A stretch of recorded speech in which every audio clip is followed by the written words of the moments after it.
Good evening students. Welcome to Abhijay classes. JKP constable का जो recently exam हुआ था, जेकेएसएसबी ने उसका रिजल्ट फाइनली निकाल दिया है।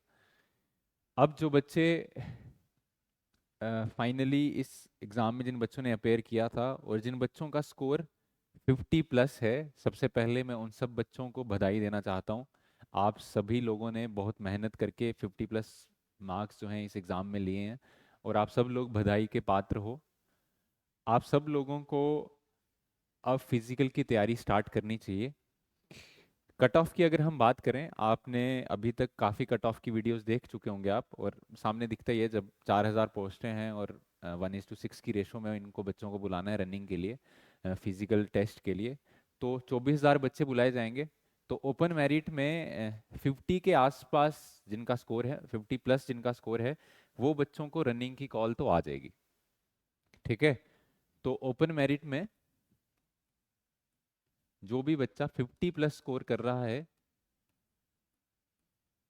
ठीक है, उसको फिजिकल की तैयारी आज से ही स्टार्ट कर देनी चाहिए। और अगर आपकी रनिंग 1 डेढ़ महीने के अंदर हो जाती है, ठीक है, मान लो अगर आपके पास 40 दिन का टाइम है रनिंग के लिए, तो 40 दिन में जिसने अभी तक बिल्कुल प्रैक्टिस नहीं करी है रनिंग की, उसके लिए काफी मुश्किल होने वाला है 40 दिन में 6.5 मिनट टाइम लाना। ठीक है। तो वो लोग जिन्होंने बिल्कुल प्रैक्टिस नहीं की, उनको अब 2 बार ग्राउंड में जाना पड़ेगा दिन में। उनको 2 टाइम्स दिन में ग्राउंड में जाना चाहिए, सुबह और शाम। सुबह के टाइम आप लॉन्ग रनिंग प्रैक्टिस कर सकते हो और शाम के टाइम आप स्प्रिंट या फिर जो भी एक्सरसाइजेज करो जिससे आपका स्टेमिना जो है वो बढ़े। ठीक है। हफ्ते में एक दिन आप टाइमिंग भी अपनी लगा सकते हो कि 6.5 मिनट टाइम आ रहा है कि नहीं आ रहा है। डेली टाइमिंग लगाने की ज़रूरत नहीं, हफ्ते में एक दिन आप टाइमिंग लगाओ।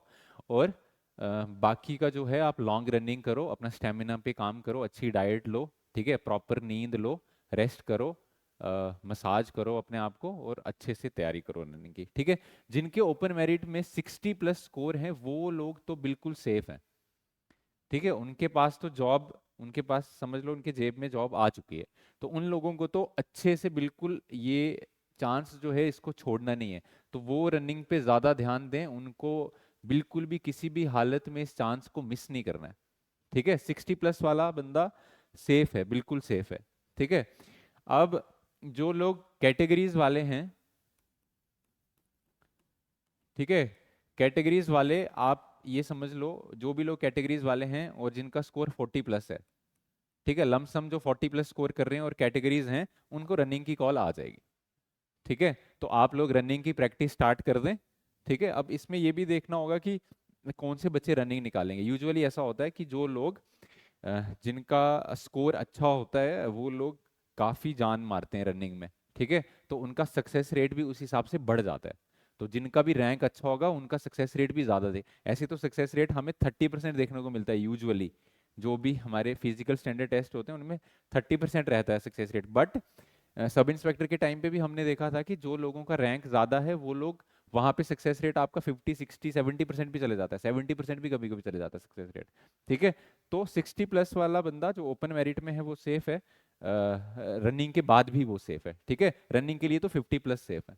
और कैटेगरीज वाले 50 प्लस वाले जो अगर कैटेगरीज हैं तो वो रनिंग के बाद बिल्कुल सेफ हैं। ठीक है। 40 प्लस में रनिंग की कॉल आ जाएगी, 50 प्लस में रनिंग के बाद भी उनका नंबर आने का चांस जो है वो ज़्यादा है। ठीक है।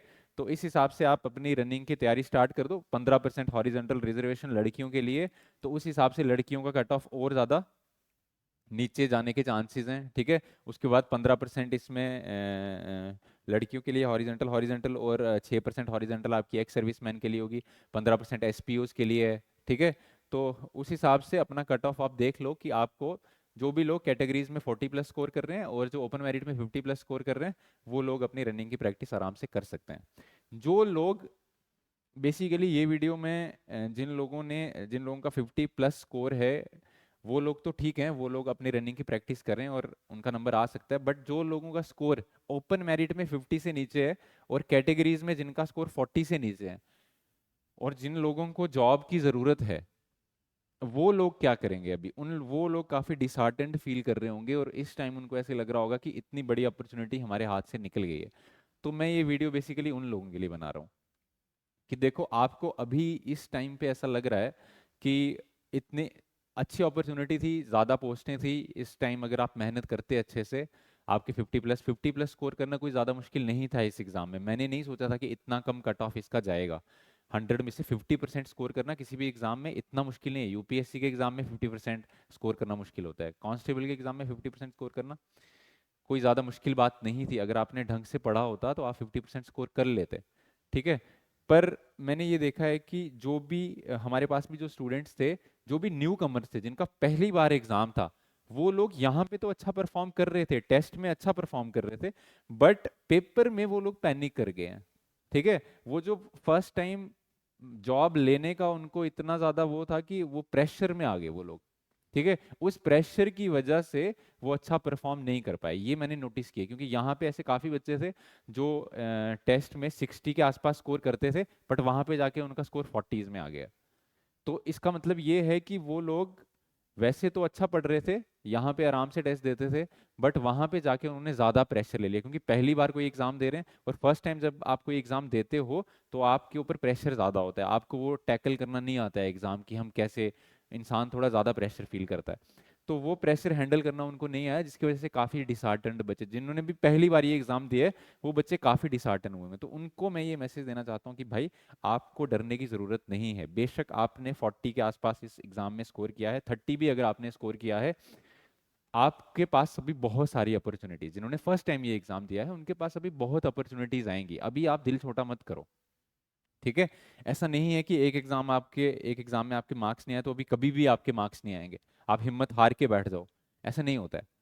ठीक है। आप मेहनत करोगे तो आपको प्रोग्रेस दिखेगी, आपको रिजल्ट दिखेगा धीरे धीरे। जिन भी लोगों ने इस एग्जाम में 70 प्लस स्कोर किया होगा, वो लोग उसमें से 80% लोग ऐसे होंगे जो पिछले 2-3 साल से पढ़ रहे हैं, 2-3 साल से बार बार जेकेएसएसबी के एग्जाम्स दे रहे हैं, तो उनको वो एक्सपीरियंस यहाँ पे काम आता है। ठीक है, समझ रहे हो, वो एक्सपीरियंस आपके पास अभी नहीं है। तो जब आप 2-3 बार ये एग्जाम दे दोगे तो आपके पास वो एक्सपीरियंस आएगा, वो सिंसियरिटी आएगी एग्जाम देने की, और फिर आपके एग्जाम्स निकलने लगेंगे। बट इस टाइम पे आपको हार नहीं माननी है। ठीक है। हार उसी टाइम पे नहीं माननी होती है जब हमारा मन सबसे ज्यादा हारने को तैयार हो, उसी टाइम आपको हार नहीं माननी होती है बेसिकली। ठीक है ना। जब लाइफ में अच्छा कर रहे हो उस टाइम तो आप हार नहीं मानोगे ना, उस टाइम पे तो आपको सब लोग सपोर्ट करेंगे। बट जब लाइफ में अच्छा नहीं कर रहे हो, जब कुछ प्रॉब्लम आ रही है, जब कोई विपत्ति आती है, तो रामधारी सिंह दिनकर जी की एक कविता है जो मैं उन सब बच्चों को डेडिकेट करना चाहता हूँ जो बच्चे 40 से नीचे स्कोर कर रहे हैं और काफी दुखी हैं, कि सच है विपत्ति जब भी आती है कायर को ही दहलाती है। ठीक है। जब भी आपकी जीवन में कोई प्रॉब्लम आती है तो वो उसी इंसान को प्रॉब्लम देती है जो इंसान कायर है, जो डर रहा है उससे।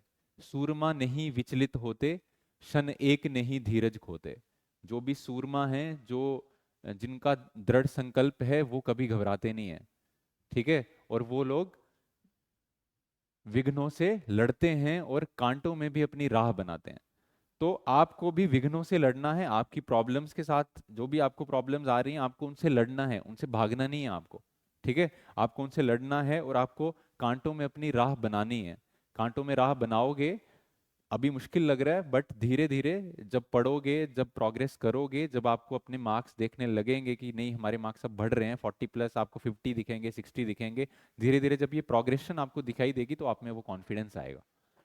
ठीक है। तो इस टाइम पे अपना दिल छोटा नहीं करना है, आपको अपनी तैयारी कंटिन्यू रखनी है। ठीक है। आपने जो मेहनत की है उसको कंटिन्यू रखो, उसको छोड़ो मत। अभी बहुत से चांसेस आपको मिलेंगे, आपकी सिंसियरिटी बढ़ जानी चाहिए। ये आपके लिए एक रियलिटी चेक है कि भाई इस एग्जाम में हमारा नहीं अगर हुआ तो क्यों नहीं हुआ। ठीक है। वो रियलिटी देखो क्यों नहीं हुआ आपका, और उसके ऊपर काम करो।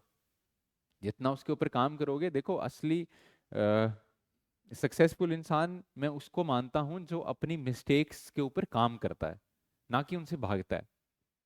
ठीक है। तो उनके ऊपर काम करो, मेहनत करो, अगले एग्जाम में आप जरूर सक्सेसफुल होगे। ठीक है। तो इतना ही। जिन लोगों का भी अच्छा स्कोर है उनको एक बार फिर से बहुत बहुत बधाई, और वो लोग फिजिकल की तैयारी करें। फिजिकल में आपको बता रहा हूँ इजी नहीं होता है। ठीक है। आपको एक तो अभी सर्दी का टाइम है, रनिंग करने में भी प्रॉब्लम आएगी, सर्दी में सुबह सुबह उठोगे, ठंड का टाइम है, प्रॉब्लम्स आएंगी, क्रैम्प्स आएंगे, बहुत सारी प्रॉब्लम्स आएंगी, लेकिन आपको लड़ना है। ठीक है। आपको रोज उठना है, भागना है, और अच्छा मोटिवेटेड रहो, अच्छी शौर्य की कविताएं सुनो। ठीक है, जब मैं फिजिकल की तैयारी करता था तो उस टाइम पे पीयूष मिश्रा का जो एक गाना है आरंभ है प्रचंड, मैं वो सुन के भागता था, वो सुन के रनिंग करता था, उसने मेरे को बड़ी हेल्प की थी उस टाइम पे। तो आप लोग भी ऐसे मोटिवेटेड रहो, अच्छे से प्रैक्टिस करो।